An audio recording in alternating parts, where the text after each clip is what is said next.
तो भाई तुम्हारा रिएक्शन क्या होगा जब मैं तुमसे ये कहूं कि अपने आयरन मैन को कोई और नहीं बल्कि कैंग द कॉन्करर ही वापस लेकर आएगा? क्या तुम्हें इस बात पर विश्वास हो सकता है? आई अंडरस्टैंड नहीं हो सकता, लेकिन भाई लॉजिक तो है इस बात के अंदर। अब देखो ये कोई लीक नहीं है, कोई रूमर नहीं है, बस ट्रेलर को देखने के बाद अपनी एक छोटी सी ऑब्जर्वेशन है, एक छोटी सी मेरी थियरी है। तो अगर आप एंटमैन 3 क्वांटममेनिया का ट्रेलर देख चुके हैं तो आपको इतना समझ आ चुका होगा कि अपना जो कैंग है वो बहुत ही ज्यादा पावरफुल है और घड़ी, टाइम, ये सब तो उसके लिए खेलने वाली चीजें हैं। वो कुछ भी कर सकता है भाई, लिटरली वो कुछ भी कर सकता है, क्योंकि इस ट्रेलर को देखने के बाद हमें ये पता चला कि कैंग के पास एक ऐसी ताकत है, इतनी ज्यादा पावर है कि वो टाइमलाइन को रीराइट कर सकता है। टाइमलाइन को रीराइट कर सकता है। अगर इसका मतलब तुम लोग नहीं समझे तो भाई अभी मैं समझाता हूं, लेकिन जो लोग समझ गए वो भाई इस वीडियो का पूरा सार समझ गए होंगे कि आखिर मैं क्या बोलने वाला हूं। तो आयरन मैन के साथ में क्या हुआ? आयरन मैन ने स्नैप किया,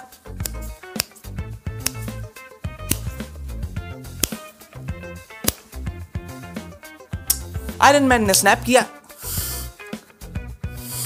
तो भाई मैं ये कह रहा था कि आयरन मैन ने जिस तरह एंड गेम में स्नैप किया, थैनोस को उड़ाया और खुद भी स्वर्ग सिधार गया, तो अब कैंग क्या करेगा कि भाई मेरे को आयरन मैन को मारना नहीं है, आयरन मैन मेरे काम आ सकता है, क्योंकि आयरन मैन एक टेक जीनियस है ना कैंग की तरह।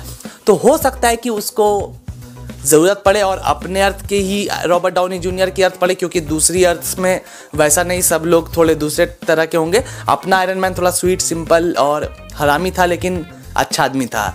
तो वो क्या करेगा, वो एंड गेम का जो पूरा सिनेरियो था ना उसको रीराइट कर देगा और वो ये लिख देगा कि हाँ आयरन मैन स्नैप तो करेगा,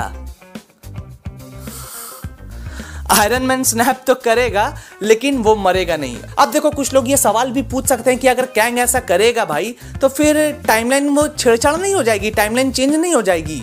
गलत बात, नहीं होगी, क्योंकि भाई टाइमलाइन में छेड़छाड़ कब होती है? जब कोई वेरिएंट ऐसा करता है। जैसे लोकी में हमने देखा था, लोकी जो उसकी किस्मत में लिखा हुआ था वो लोकी ने नहीं किया, इसलिए उसको टीवीए वालों ने पकड़ा, उसने अपनी टाइमलाइन से छेड़छाड़ की। इसको हम लोग बोलते हैं टाइमलाइन से छेड़छाड़ करना। लेकिन यहाँ पे क्या कर रहा है, वो कैंग टाइमलाइन से छेड़छाड़ नहीं कर रहा है, वो पूरी टाइमलाइन को ही रीराइट कर दे रहा है। मतलब कि आयरन मैन की जिंदगी की कहानी को फिर से वो लिख दे रहा है कि भाई इसकी जिंदगी की कहानी ऐसी नहीं होगी, इसकी जिंदगी की कहानी ऐसी होगी जैसा कि वो चाहता है। और यहाँ पे टीवीए का सवाल ही नहीं पैदा उठता भाई, क्योंकि टीवीए तो वही देखेगी ना जो कैंग लिखेगा। अब कैंग ने अगर आयरन मैन की जिंदगी की कहानी अगर चेंज कर दी है तो फिर टीवीए क्या ही कर सकता है?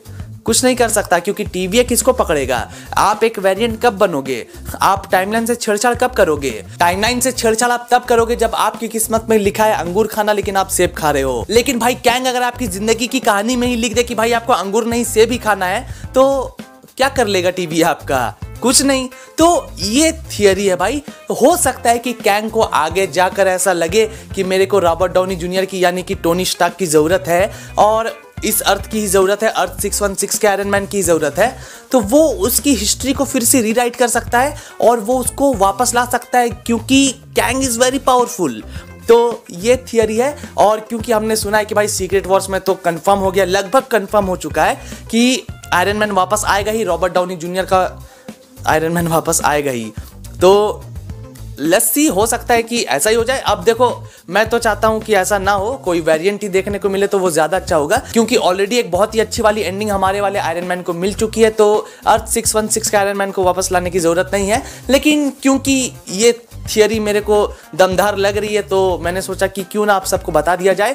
बाकी आप लोग इस बारे में क्या सोचते हो, आपकी क्या राय है, आपकी अपनी क्या थियरीज है, ये मुझे कमेंट्स में जरूर बताना। और अगर आपको ये वीडियो पसंद आई हो तो जाने से पहले वीडियो को लाइक और चैनल को सब्सक्राइब भी जरूर कर देना। तो चलो अब मिलते हैं अगली वीडियो में, तब तक के लिए गुड बाय, टेक केयर।